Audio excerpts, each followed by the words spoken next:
Light weight బంగారు diamond ఆభరణాలు, వందల రకాల డిజైన్స్ ఏవైనా ధర మాత్రం ఒక్కటే.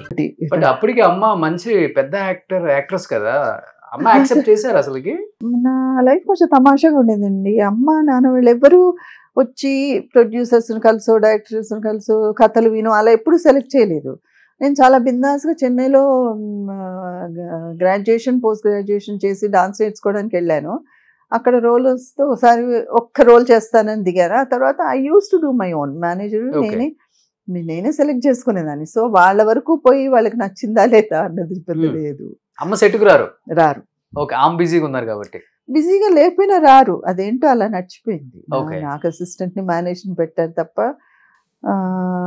అంటే నేను అప్పటికి కొంచెం ఎడ్యుకేటెడ్ అని అమ్మకి ధైర్యం ఉండేదేమో, వాళ్ళకి ట్రస్ట్ ఉండేదేమో నా మీద. ఎప్పుడు నేను నా బుక్ సెట్లో అలా నేను చదువుకుంటూ నేను అలా చేసేదాన్ని, కానీ వాళ్ళు ఎవరు రాలేదు అమ్మ నాన్న. బట్ అమ్మ మీరు కాంబినేషన్ చేసిన సినిమాలు ఉన్నాయా? Very rare. కన్నడలో ఉన్నాయా? కన్నడలో కూడా మీ ఇద్దరం కాంబినేషన్ చేయలేదు. అప్పటికి అమ్మ తగ్గించేశారు, చేయలేదు, అమ్మ చేయలేదు. ఓకే, బట్ నాన్న మీరు అసలు చేయలేదు అనుకోండి, అది వేరే విషయం.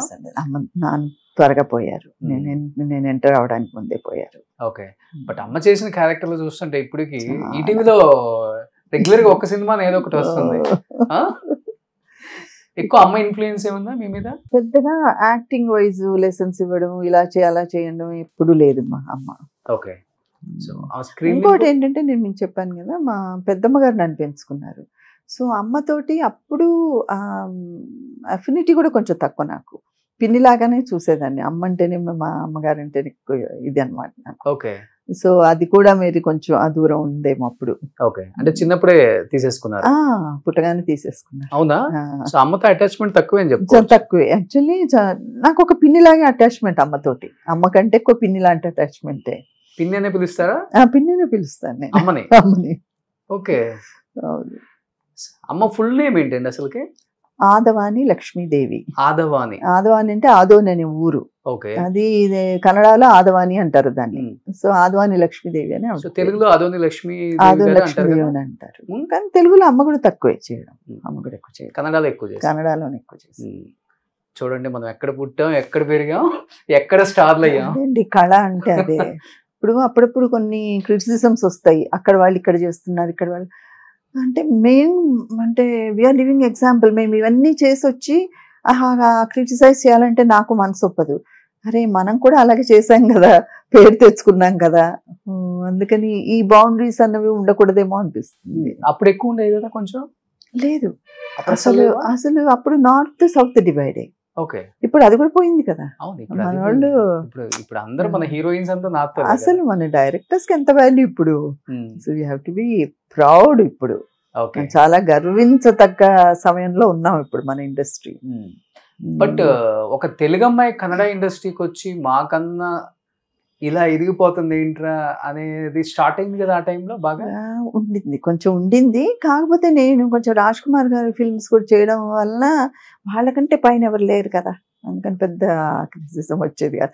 రెండోది ఎక్కడో ప్రజల్లో ఎక్కడో కూడా అమ్మ కూడా కన్నడ యాక్ట్రెస్ అవడం మూలాన వాళ్ళు ఈ అమ్మాయి వేరే అన్న పెద్ద థాట్ వాళ్ళకు కూడా రాలేదు. ఓకే, వాళ్ళు కూడా కన్నడ అమ్మాయి అనేసుకున్నారేమో.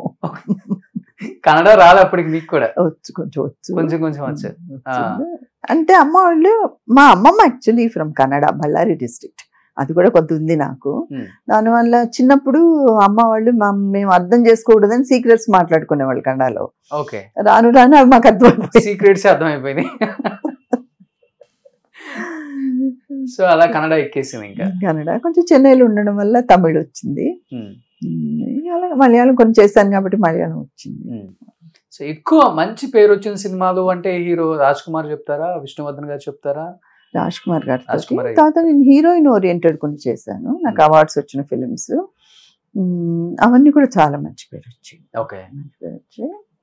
అండ్ పాటల మూలంగా కూడా మంచి హిట్ సాంగ్స్ చేశాను.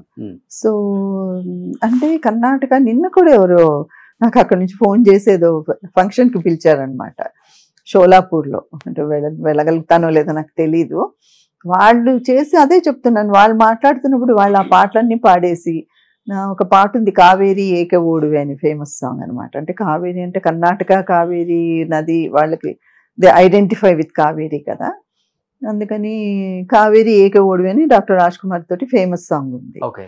అయితే నిన్న వాళ్ళు మీరు తప్పకుండా రావాలి, మీరు కావేరి అనుకుంటున్నాం మిమ్మల్ని అలాగే అనేసి, ఇన్సిడెంటల్లీ రుతురాగంలో నా పేరు కావేరి. ఓకే. మీరు పాటలు కూడా చాలా అద్భుతంగా పాడతారు కదా. లేదు అసలు ఓన్లీ లిప్సింగ్ చాలా ఇష్టం పాట, డాన్స్ అంటే ఇష్టం, కానీ చాలా కాన్షియస్ నేను బాగుండదు పాడలేనని పాడను. ఓకే. ఎలా ఉండేది కన్నడ రాజ్ కుమార్ గారు అంటే దేవుళ్ళలాగే చూస్తారు అందరూ. నేను చెప్పేది ఓన్లీ కన్నడ ఇండస్ట్రీ కాదు, ఆ టైంలో తెలుగు ఇండస్ట్రీ కానీ తమిళ ఇండస్ట్రీలో ఉన్న గొప్ప గొప్ప యాక్టర్స్ లైక్ చిరంజీవి గారికి కూడా చాలా పెద్ద ఫ్యాన్ అని చెప్తారు. ఆయన చూస్తే చాలా అనుకుంటారు చాలా మంది. ఆయనతో కలిసి యాక్ట్ చేసే అవకాశం మీకు రావటం, కొన్ని మంచి మంచి సినిమాలు, అండ్ ఇద్దరి మధ్య చెప్పాలంటే మీ ఇద్దరి మధ్య కెమిస్ట్రీ చాలా బాగుంటుంది. హిట్ పేర్ అంటారు అందరూ కూడా. మీ సాంగ్స్ చూస్తుంటే చాలా అద్భుతంగా ఉంటాయి కదా. ఎలా ఉండేది ఆయనతో అసలుకి?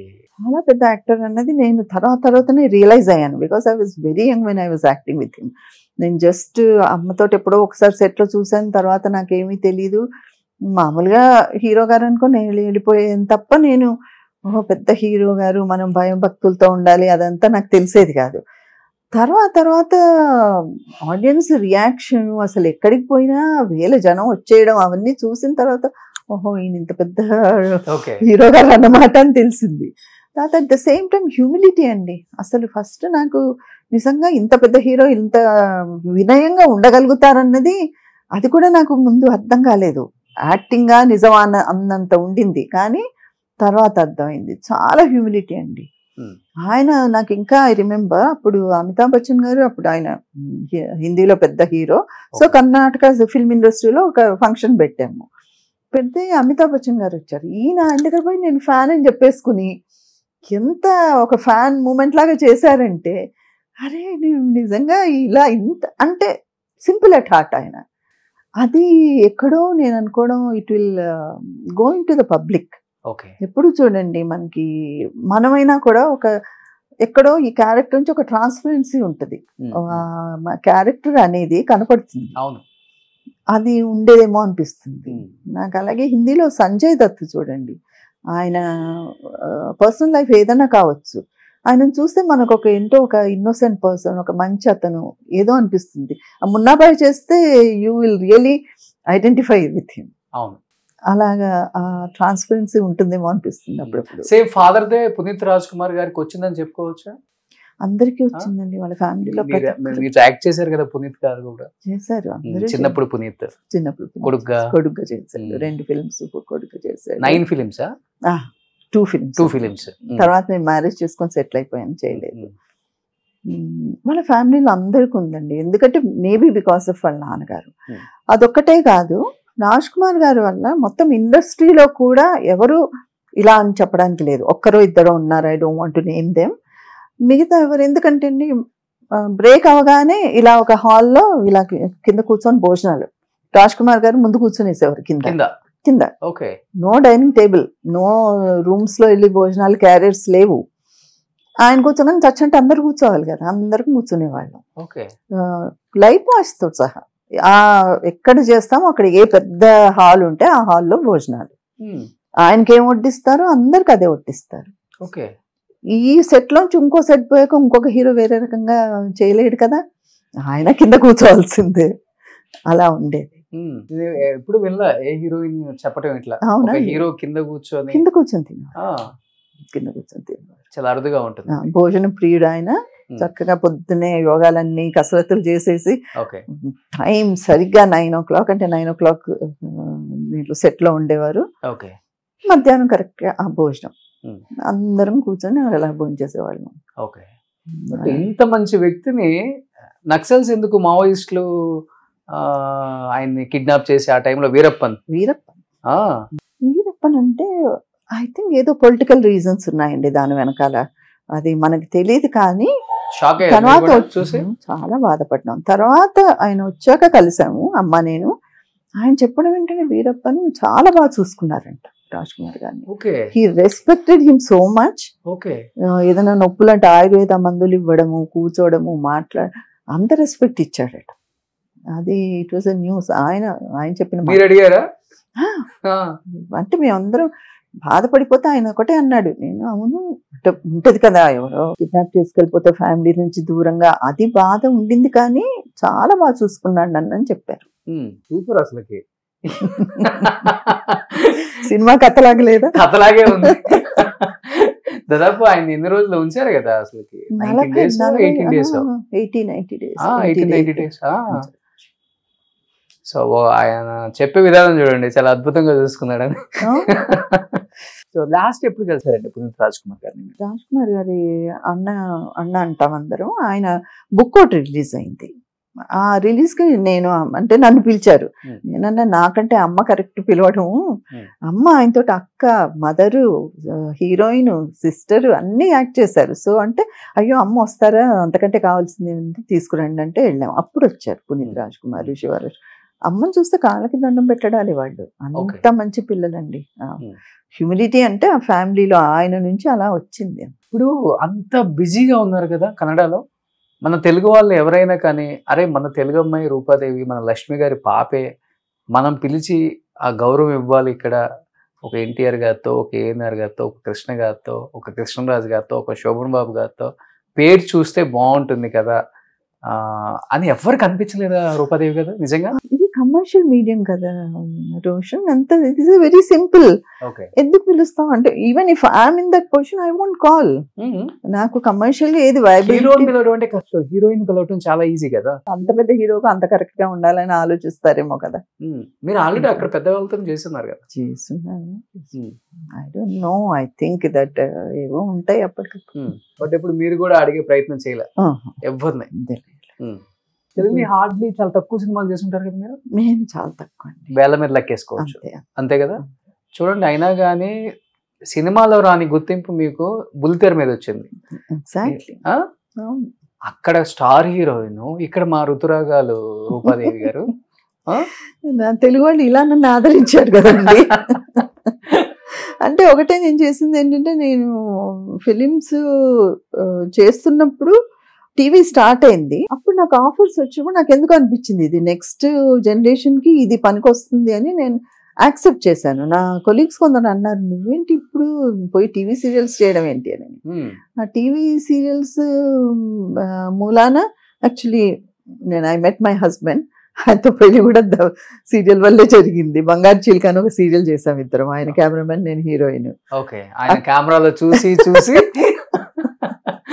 అక్కడ ఏదో ఇద్దరికి ఒక రిలేషన్షిప్ ఏర్పడిపోయి అప్పుడు పెళ్లి చేసుకున్నాం. అదొకటి. నెక్స్ట్ ఋతురాగాలు చేయడం, చాలా మంచి మంచి సీరియల్స్ చేశాను కదా. నాకు అంటే అప్పటికే నేను ఇంకా మ్యారేజ్ కూడా జస్ట్ మ్యారేజ్ అయింది ఆగమనం. అప్పుడు ఐ వాజ్ సెలెక్టివ్. నేను ఇంకా మ్యారేజ్ అయ్యాక చేయకూడదు అని డిసైడ్ అయ్యాను, ఫిల్మ్స్ చేయకూడదు అని డిసైడ్ అయ్యాను. I wanted to concentrate on the family. తర్వాత బాబు పుట్టడం జరిగింది. చేయొద్దు అనుకున్నప్పుడు మంజులా నాయుడు, బిందు నాయుడు అందరూ వాళ్ళు ఆగమనం దాంట్లో ఇన్వాల్వ్ కాబట్టి, నాకు లేడీస్ కాబట్టి వీళ్ళు నాకు కన్వీనియంట్ గా ఉంటది, నేను ఇదే టైమ్స్ లో చేస్తాను అని చెప్పి అలా స్టార్ట్ చేశాను అనమాట. దాని తర్వాత వాళ్ళతో నాకు చాలా మంచి రిలేషన్షిప్ ఏర్పడడం. నెక్స్ట్ వాళ్ళు కూడా నాకు ఒక ఈ రోల్ తనే చెయ్యాలి అని పర్టికులర్ గా ఉండి చేయించుకోవడం అన్ని జరిగాయి. ఫస్ట్ డైలీ సీరియల్ కదా, ఫస్ట్ సెన్సేషన్ అది. అందుకనే నేను కొంచెం అంతకంటే తక్కువ రోల్స్ చేయడానికి కొంచెం ఇష్టపడను.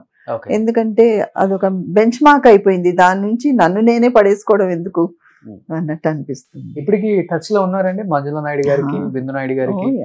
కానీ నాకు తెలిసినంత వరకు అలాంటి డైరెక్టర్స్ మనం చూడలేం బుల్లితెర మీద. బట్ వాళ్ళు ఎందుకు దూరంగా ఉన్నారు స్క్రీన్ కి అనేది మాకు అసలు తెలియదు. మీకేమైనా తెలిస్తే చెప్పొచ్చు ఆడియన్స్. ఇది చాలా రోజు నేను తర్వాత చాలా చేశారండి. అంటే వేరియస్ ఛానల్స్ వచ్చి హోల్ ఎన్వైరన్మెంట్ చేంజ్ అయిపోయింది కదా. పరిశ్రమలోనే ఒక మార్పు వచ్చింది. ఎందుకంటే అప్పుడు మీరు అన్నట్టు ఒకటే డిడి, తర్వాత ఈటీవీ వాళ్ళు కూడా క్వాలిటీకి చాలా ముందు పీట వేసి చేసేవాళ్ళు. వాళ్ళు కూడా ఏం తక్కువగా చేసేవాళ్ళు కాదు. దాని నుంచి కొంచెం కమర్షియాలిటీ ఎక్కువైపోయింది. అన్ని ఛానల్స్ వచ్చేసరికి ఏమవుతుంది, పోటీ పెరిగిపోతుంది. పోటీ పెరిగిపోతే ఎలాగైనా మనం సక్సెస్ అవ్వాలి, ఏం చేస్తే సక్సెస్ అవుతాం అన్న దృష్టిలో పడిపోయారు అందరూ. ఓకే, అదే అంటాం కదా, అమ్మని మర్చిపోలేం, ఆవకాయని మర్చిపోలేం అన్నట్టు. రుతురాగాలు మర్చిపోలేం, మొగల్ రేకులు మర్చిపోలేం, చక్రవాకం మర్చిపోలేం, మంజులా నాయుడు బిందు నాయుడిని మర్చిపోలేం. చూడండి ఎన్ని సంవత్సరాలు అయిపోయినా కానీ మంజులా నాయుడు బిందు నాయుడు అంటే అంతే, ఒక ట్రెండ్ సెట్ చేశారు అంతే. కానీ అప్పుడప్పుడు చాలా మంది ఫీల్ అవుతుంటారు, అరే వాళ్ళు తీస్తే ఇంకా కొన్ని మంచి మంచి అద్భుతమైన సీరియల్స్ తీసుకుండొచ్చు అనుకుంటూనే ఉంటారు. బట్ ఇప్పటికి రుతురాగాలు 2 స్టార్ట్ చేస్తే మీరు అలానే ఉన్నారండి. స్టార్ట్ చేసుకోవచ్చు, మనం చేద్దాంలేండి, మీరు చెప్పారు కదా. ఏంటి రూపాదేవి గారు, ఏంటి సీక్రెట్ ఏంటి, ఇంత అందంగా ఉన్నారు, పింక్ కలర్ శారీ కట్టుకొని, మీర్జాపూర్ ఇమ్రాన్ లాగా డైమండ్ నెక్లెస్ పెట్టుకొని పెట్టుకున్నాను. అలా అని కాదు, అందరూ అంటే మీరు చెప్పినవన్నీ నేను నమ్మేయట్లేదు, కానీ జనరల్ ఆడియన్స్ ఒకసారి చూడండి, ఇది మరీ దారుణం. ఒకసారి గూగుల్లో సెర్చ్ చేసుకోండి రూపాదేవి గారు అని, మీరు చూడండి ఏజ్ ఎంత ఉన్నారో, ఆమె ఎలా ఉన్నారు అనేది. అందరూ ఈ మాట అడగగానే నేను బాగా మంచినీళ్ళు తాగుతానని చెప్తారు. మంచినీళ్ళు తాగేసరికి అయిపోతామండి, మంచినీళ్ళు తాగినంత మాత్రాన ఎక్కువ తాగినా అసలు అనర్థమే. అలా అని కాదు, అన్నీ చేయాలి. ఫస్ట్ ఆఫ్ ఆల్ జీన్స్ అనుకుంటున్నాను నేను, మా ఇంట్లో మన జీన్స్ ఒకటి ఉంటుంది. నేను అన్ని చేస్తానండి, యోగా, నడక, అరోబిక్స్ అన్ని. ఇప్పుడు వచ్చిన కొంచెం జుంబా పిలేట్స్ తప్ప రన్నింగ్, జాగింగ్, ప్రతిదీ డైటింగ్ అన్నీ చేస్తాను. అన్నీ చేసి పాజిటివ్ మైండ్ లో ఉండి అన్నీ ఉండి, అండ్ స్పిరిచువల్లీ మెడిటేషన్స్, ధ్యానాలు, చాంటింగ్స్ ఇన్ని చేసినందువల్ల ఇలా ఉన్నానేమో అనుకుంటున్నాను. మార్నింగ్ ఏ టైంకి లేస్తారు? మరీ 3:30కు బ్రహ్మముహూర్తంలో మాత్రం ఇప్పుడు లేవట్లేదు, ఒకప్పుడు 4:30కి లేచేదాన్ని. పొద్దున్నే లేస్తాను. అంటే ఎప్పుడు ఏదో ఒకటి యాక్టివ్ గా ఉంటాను. అది రోజు గంటలు గంటలు చేస్తానని కాదు, ఎప్పుడు యాక్టివ్గా. అంటే ఇప్పుడు తెలుసు కదండి ఆరోగ్యం అనేది ఎంత ముఖ్యమైందో, మరి కరోనా తర్వాత అందరికి ఇంకా బాగా అర్థమైపోయింది. తర్వాత అన్ని న్యూక్లియర్ ఫ్యామిలీస్ అయిపోయాయి, మనం ఇతరుల మీద భారం పడకూడదు ఇవన్నీ. అందులో ఒక ఆర్టిస్ట్గా తప్ప కళాకారుడికి ముఖ్యమైనది అవును మనం మెయింటైన్ చేయాల్సినది. నాకు అనిపిస్తుంది అసలు మనం అలాగ పెరిగిపోయి అలాగే ఎలాగోలో అంటే కొంతవరకు ఇప్పుడు నేను ఇంకా న్యాచురల్గా కూడా మీకు ఇంటర్వ్యూ ఇవ్వచ్చు, బట్ అది కరెక్ట్ కాదనిపిస్తుంది. మనం అట్లీస్ట్ మన ఆడియన్స్కి వి ఓ దట్. మన ఆడియన్స్ మనం చూసినప్పుడు ఓహో రూపగారా అని ఒక వాళ్ళు ఎంత మనం ప్రేమించినప్పుడు మనం కొంచెం మంచిగానే ఉండాలి కదా, ఎలా పడితే అలా ఉండకూడదని ఒక ఇది. ఇవన్నీ ఫుడ్ ఏం తీసుకుంటారు? కొంచెం జాగ్రత్తగా తీసుకుంటాను. రైస్ క్వాంటిటీ తక్కువ తీసుకుంటాను మెయిన్. తింటాను. తింటారా? ఓకే తింటాను, కానీ my husband is a Brahmin, so తగ్గిపోయింది. కానీ ఇప్పుడు మళ్ళీ ప్రోటీన్స్ అంటున్నారు కదా, so I upgrade my self. Update ఏముంది ఇప్పుడు, ఏం చేస్తున్నారు, ఎలా చేయాలి అవి. ఇంకోటి ఏంటంటే నాకు ఈ మధ్య మా దూరదర్శన్ గ్యాంగ్ అని ప్రదీప్ గారు, సరస్వతి గారు ఒక గెట్ టుగెదర్ పెట్టారు, మేము అందరం వెళ్ళాం. మేడం మీరు సీనియర్, నన్ను ఫస్ట్ అవన్నీ మాట్లాడకండి, నన్ను అసలు నాకు గుర్తు చేయకండి. ఏజ్ అనేది గుర్తు చేసుకోకూడదు, మనం గుర్తు చేసుకున్నప్పటి నుంచి కొంచెం డల్ అయిపోతాం. అదొకటి, నాకు ఉన్న ఏజ్ గుర్తుండదు, అందుకని కూడా maybe that is one of the reasons. Age గుర్తులేదు మేడం నాకు కూడా. ఇంకొక 10 to 15 years వచ్చినా కానీ మీరు ఇలానే ఉంటారు చూడండి. థ్యాంక్ యూ, ఆశీర్వదిస్తున్నావు రోజు. సో డైరెక్టర్స్, ప్రొడ్యూసర్స్ పిలవండి ఇంకా. లేదు ఇప్పుడే నేను కూడా మార్కెటింగ్ చేసుకుంటూ ఓటీటీలో దాంట్లో చేద్దామని ప్రయత్నిస్తున్నాను. ఓకే, సో ఇప్పుడు సారు బ్రాహ్మణ్ అన్నారు కాబట్టి ఫస్ట్ మీ సైడ్ నుంచి ప్రపోజ్ చేశారా లేకపోతే ఆయన ప్రపోజ్ చేశారా? ఆయనే చేశారు. సో ఇమిడియట్ గా యాక్సెప్ట్ చేశారా, టైం తీసుకున్నారా? మీరు కూడా అమ్మాయిలు కామనే కదా, కొంచెం చేయాలి. అది కొంచెం ఉంటది, పుట్టుకతో ఉంటది. మీది లవ్ మ్యారేజ్ కాదు, అరేంజ్డ్ మ్యారేజ్. అయ్యో, సో ఎన్ని నెలలు తిప్పించుకున్నారు సార్ని? ఎక్కువ కాదు, నేను ఒక 6 నెలలు. పాపం మహంకాళి గారు, మధు మహంకాళి గారు. బట్ ఇంట్లో ఇమీడియట్ గా ఓకేనా అమ్మ నాన్న? లేదు, ఇద్దరి దగ్గర కొద్దిగా గొడవలు అయ్యాయి. But we said once we decided we said will go ahead. Okay. తర్వాత అందరూ హ్యాపీ, ఇటు హ్యాపీ అటు హ్యాపీ. వెళ్ళిపోయి పెళ్లి చేసుకున్నారా? రిజిస్టర్ మ్యారేజ్ చేసేసుకున్నాం. ఓకే, మంచి స్టెప్. సో తర్వాత సెట్ అయిపోయింది అంతా. ఇప్పుడు ఏం చేస్తున్నారు? బాబు ఒక్కడే కదా? ఒక్క బాబే. ఏం చేస్తున్నారు తను? తను మెకానికల్ ఇంజనీర్, అమెరికాలో ఉంటాడు. ఈ మధ్య మొన్న అక్టోబర్ లో పెళ్లి చేస్తాం. ఓకే. సో ఇండస్ట్రీకి సంబంధమే లేదు, మీకు ఇష్టం లేదు? ఇష్టం నేను లేదు, వాడు కూడా ఎప్పుడు అంటే నేను చెయ్యాలి అనేది ఎప్పుడు చూపించలేదు. ఓకే. అంటే అన్నారు చాలా మంది బాగుంటాడు, ఈజ్ 5'10", 5'11" ఉంటాడు, అన్ని బాగుంటుంది, కొంచెం రానా అలాగా ఉంటాడు. అందుకని కొంతమంది ట్రై చేశారు, కానీ వాడు చదువుకుంటున్నప్పుడు బాగా చదివి ఆ ఫీల్డ్ లో బాగున్నప్పుడు అంటిల్ అండెస్ నేను చేస్తానని వాడు చెప్పినప్పుడు మేము ఎందుకు ఎంకరేజ్ చేస్తాం. రీసెట్ ఏది ఇష్టం ఉంటే అది చేసుకుని అనేసి. అలాగే సాఫ్ట్వేర్ అవ్వలేదు వాడు, నాకు సాఫ్ట్వేర్ ఇంజనీరింగ్ వద్దు అన్నాడు, నేను మెకానికలే చేస్తాను చేయమన్నాం. So he's happy mechanical. Okay.